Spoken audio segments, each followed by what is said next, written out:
let's queer up politics. North Carolina Republican Senator Censure for being LGBTQ plus friendly. On Saturday, Republican delegates in the North Carolina vetoed their annual convention to censure Thom Tillis, the state's senior U.S. senator for backing LGBTQ plus rights, immigration, and gun violence policies, as Senator Tillis has gained influence in Congress for his willingness to work across the aisle.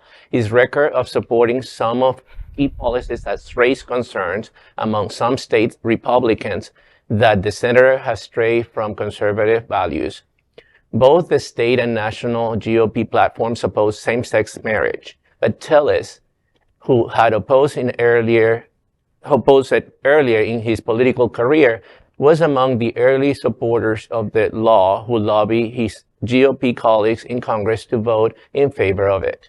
Several delegates in Greensboro criticized Tillis, who has held his seat in the Senate since 2015 for his work in last year's for the Respect of Marriage Act, which enshrined protections for same-sex marriage and interracial marriages in federal law. The North Carolina senator initially opposed Trump's plans to use military construction dollars to build a wall along the nation's southern border, but he eventually shifted his position.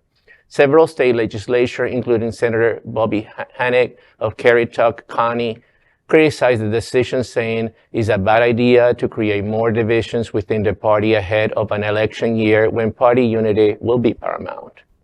This is what, when they're talking about polarizing the community, what we just saw yesterday here, in Florida, when they say, that prosecuting Donald Trump at this time will further polarize the nation, think about these kind of things. So, North Carolina is a semi-swingy state.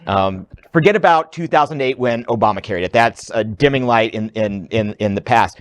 But Senator Burr's election in last year was like by 3 points, I think. It was a very close election. His original election was very close, and his particular seat, several cycles, went back and forth. So in statewide elections, Democrats can muster a majority to get people elected. Unfortunately, they also have their two-thirds supermajority for the GOP in the legislature, so sometimes it doesn't matter.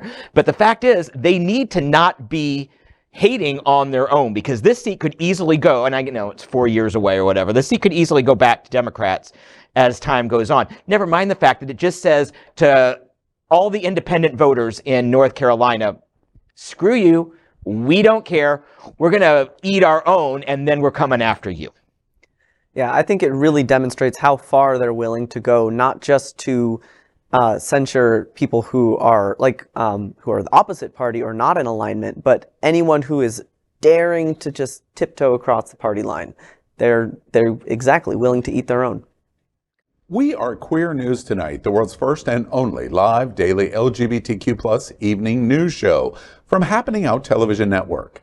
In the model of PBS and NPR, we educate, inform, and entertain by supporting the 10 pillars of the LGBTQ+ community, with more than 100,000 a week watching on Roku, Apple Television, and other channels. To keep the stories going, we accept donations with 100% transparency. Stay updated and live authentically with Queer News Tonight.